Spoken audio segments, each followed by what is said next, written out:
नमस्कार साथियों, भारत से जुड़ी इंटरनेशनल खबरों की इस सीरीज में आपका एक बार फिर से स्वागत है। कुछ इंपॉर्टेंट हाईलाइट खबरों की बात करें तो खबर निकल के आ रही है कि जिस तरीके से बांग्लादेश के कट्टरपंथियों द्वारा हिंदुओं पर अत्याचार हो रहा था, अभी तक इस पर बांग्लादेश की अंतरिम सरकार, सेना और पुलिस सभी शांत थे। यहां तक कि यूनाइटेड नेशन और अमेरिका जैसे देश भी आंखों में काली पट्टी बांधकर तमाशा देख रहे थे। लेकिन जब बांग्लादेश में रहने वाले हिंदुओं और अल्पसंख्यकों को लगा कि भारत भी अब इनका सपोर्ट कर रहा है और भारत की सेना भी इनकी सिचुएशन पर ध्यान दे रही है, तो हाल ही में बांग्लादेश के लगभग सभी हिंदुओं और अल्पसंख्यकों ने एकजुट होकर सड़क और गलियों में उतर गए और बड़ी संख्या में श्री राम और जय श्री कृष्ण का जयकारा लगाते हुए प्रोटेस्ट की शुरुआत की। और यह प्रोटेस्ट इतनी बड़ी संख्या में हिंदुओं ने जुटकर किया कि बांग्लादेश की आंतरिक सरकार को भी झुकना पड़ा और उन्होंने पहली बार इस पर अपने बयान दिए हैं। इसके अलावा जो यूनाइटेड नेशन अभी तक चुप्पी मारे बैठा हुआ था, वह भी इस पर मजबूर होकर पहली बार आवाज उठाई है, जिससे बांग्लादेश की सरकार को बहुत बड़ा झटका लगा है। इसके अलावा हाल ही में यह खबर निकलकर आ रही है कि बांग्लादेश की जो टेक्सटाइल फैक्ट्रीज बंद पड़ी है, वह अपना कारोबार भारत के बिहार में शिफ्ट करने जा रही है, जिससे एक तरीके से भारत का जबरदस्त फायदा होने जा रहा है। आज की इस वीडियो में भारत और बांग्लादेश से जुड़ी इंटरनेशनल खबरों की विस्तार से चर्चा करेंगे। दरअसल जब से बांग्लादेश में तख्तापलट हुआ है, तब से लेकर अब तक बांग्लादेश के हालात बिगड़ते ही जा रहे हैं। बांग्लादेश की पूर्व प्रधानमंत्री शेख हसीना अपने देश को छोड़कर भारत में शरण ले चुकी हैं और वहां पर मोहम्मद यूनुस को अंतरिम सरकार के रूप में चयन कर लिया गया है। लेकिन इसके बाद भी परिस्थितियां कुछ इस कदर चल रही हैं कि मानो बांग्लादेश में किसी भी सरकार का कंट्रोल हो ही ना, क्योंकि अभी तक लगभग एक हफ्ते बीत चुके हैं, लेकिन बांग्लादेश में हिंदुओं पर अत्याचार दिन पर दिन बढ़ता ही जा रहा है। दरअसल 5 अगस्त को शेख हसीना जी के द्वारा बांग्लादेश छोड़कर भारत आ जाने के तुरंत बाद हिंदू समुदाय पर वहां के कट्टरपंथियों द्वारा लगातार हमले हो रहे हैं। हिंदुओं की संपत्तियों और घरों को लूटपाट करके इन्हें जलाया जाने लगा है। लेकिन हाल ही में हिंदू और अल्पसंख्यकों ने मिलकर बांग्लादेश की सरकार को इस तरीके से उनकी औकात दिखाई है कि वह भी अब झुकने पर मजबूर हो चुके हैं। और अभी बांग्लादेश की बीएनपी पार्टी की तरफ से जो भारत को धमकियां दी जा रही थीं, अब उनकी भी सांसें थमती हुई नजर आ रही है, क्योंकि हाल ही में खबर निकलकर आ रही है कि जब भारत की गृह मंत्री और बॉर्डर सिक्योरिटी फोर्स की तरफ से बांग्लादेशी हिंदुओं को सुरक्षा मिलने की बात उन तक पहुंची, तो बांग्लादेश में रहने वाले हिंदू भी फुल पावर में आ गए और हजारों लाखों की संख्या में बांग्लादेश की राजधानी ढाका में सभी लोग इकट्ठे हुए और उन्होंने एकजुट होकर बड़ी संख्या में सड़क और गलियों पर बहुत बड़ा प्रदर्शन किया,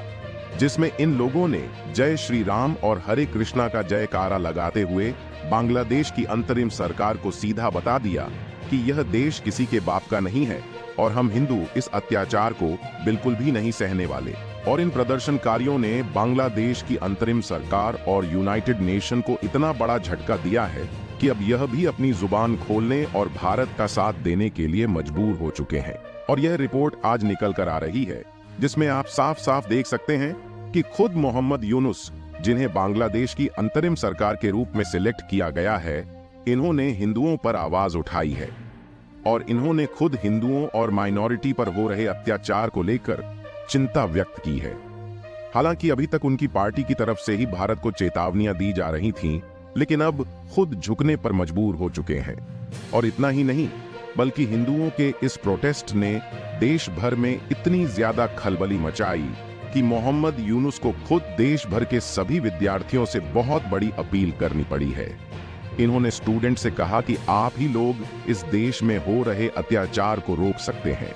क्योंकि देखा जाए तो यह जो हालात बांग्लादेश में बिगड़े हैं, यह सब विद्यार्थियों के द्वारा ही शुरू किए गए थे। आपको बता दें कि रंगपुर शहर में बेगम रोकेया विश्वविद्यालय में मोहम्मद यूनुस ने छात्रों से कहा कि हिंदू और अल्पसंख्यक भी इस देश के लोग हैं।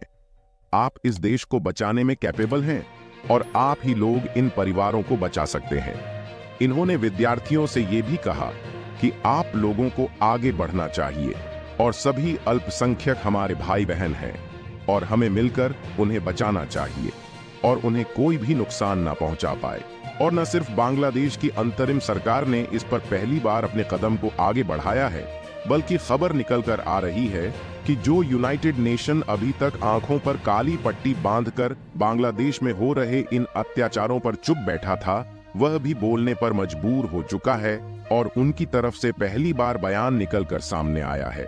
और यूनाइटेड नेशन की तरफ से जो बात कही गई है उससे बांग्लादेश भी हिल गया है, क्योंकि यूनाइटेड नेशन ने बांग्लादेश में हिंदुओं पर हमलों की निंदा करते हुए बांग्लादेश की सरकार को इस पर ध्यान देने की बात कही है। बांग्लादेश में अल्पसंख्यक हिंदू समुदाय के खिलाफ हिंसा के बीच यूनाइटेड नेशन के महासचिव एंटोनियो गुटेरेस के प्रवक्ता ने कहा कि वह इस तरीके के किसी समुदाय पर अत्याचार करने के बिल्कुल खिलाफ है और इसमें बांग्लादेश की सरकार को सावधान रहने की जरूरत है। हालांकि जिस तरीके से अब भारत इसकी तैयारी लेकर आगे बढ़ रहा है और यूनाइटेड नेशन भी भारत का साथ देने के लिए तैयार है, इससे बांग्लादेश की स्थितियां जल्द ही सामान्य होने की उम्मीद जग गई है। लेकिन यह कब तक होगा, इसके बारे में कुछ भी कहना काफी ज्यादा मुश्किल है, क्योंकि अभी भी बांग्लादेश में हिंदू अल्पसंख्यकों पर हमले हो रहे हैं और हजारों लोग बांग्लादेश से भारत में घुसपैठ करने का प्रयास कर रहे हैं। फिलहाल आपको बता दें कि इसके अलावा भी कुछ ऐसी खबरें सामने निकल कर आई हैं जिससे यह बात तय होती हुई नजर आ रही है कि चीन और पाकिस्तान जैसे देश अभी भी बांग्लादेश की सरकार में भारत के खिलाफ आग लगाने की कोशिश कर रहे हैं। इसके अलावा बांग्लादेश की तरफ से भारत के लिए एक और अच्छी खबर सामने निकल कर आ रही है। दरअसल बांग्लादेश में जिस तरीके से हालात बिगड़ चुका है, इससे वहां की कंपनियां और फैक्ट्रियां पूरी तरह से बंद हो गई हैं और यहां पर भारत ने हर बार की तरह इस बार भी आपदा में अवसर तलाश लिया है। और इस रिपोर्ट को देखें तो बिहार की नजर अब बांग्लादेश की टेक्सटाइल इंडस्ट्री पर टिकी हुई है, जो इस समय बंद पड़ी है और उनके साथ भारत की टीम द्वारा हाई लेवल की बातचीत चल रही है, जिससे अब कई कंपनियां अपनी फैक्ट्री को भारत में शिफ्ट कर सकती हैं और उससे भारत दूसरे देशों में ज्यादा कपड़े एक्सपोर्ट करके ज्यादा मुनाफा कमा पाएगा। आपको बता दें कि भारत के द्वारा अमेरिका, कनाडा, ऑस्ट्रेलिया और जापान जैसे बड़े बड़े देशों में सबसे ज्यादा कपड़े का एक्सपोर्ट किया जाता है, लेकिन अभी तक बांग्लादेशी मैन्युफैक्चरर भारत को तगड़ा कंपटीशन दे रहे थे, इसलिए बांग्लादेशी एक्सपोर्टर के कारण ग्लोबल मार्केट में भारत को पीछे हटना पड़ता था। लेकिन अब खुद बांग्लादेश के मैन्युफैक्चरर भारत में अपनी फैक्ट्री सेटअप करने जा रहे हैं। इससे भारत का जमकर फायदा होने जा रहा है। बाकी आप लोग बांग्लादेश में हिंदुओं के प्रोटेस्ट के लिए अपनी राय कमेंट में जरूर बताएं और इस वीडियो को एक लाइक करके अपने मित्रों तक शेयर जरूर करें ताकि उन्हें भी जानकारी मिल सके।